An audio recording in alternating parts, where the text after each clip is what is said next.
Öncelikle hoş geldiniz. Bu güzel bir adım attınız Allah-u Teala. Öncelikle evliliğinizi inşallah hayırlı kadar bir ömür boyu mesut, bahtiyar yaşarsınız.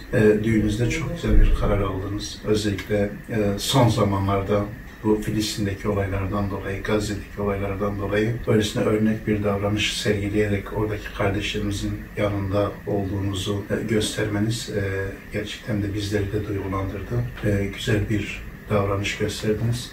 Teşekkür ediyoruz. İnşallah hem bu dünyada hem de ahirette verdiğinizin kat kat ecrini mutlak surette alacaksınız inşallah. Allah hayrınızı kabul etsin inşallah. Amin inşallah. Çok teşekkür ederiz.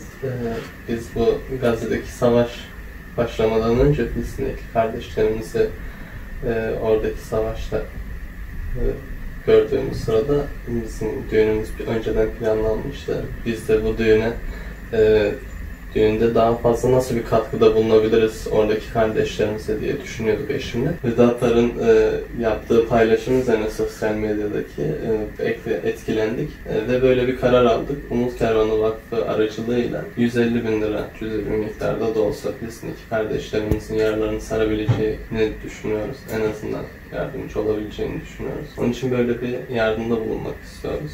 Umut Kervanı Vakfı'na da çok çok teşekkür ediyoruz. Allah yaptığınız hayırlardan, yapacağınız hayırlardan hep olsun inşallah. Allah sizlerden razı olsun inşallah. Sizlerden razı olsun inşallah. Şöyle takdim edelim. Allah razı olsun inşallah.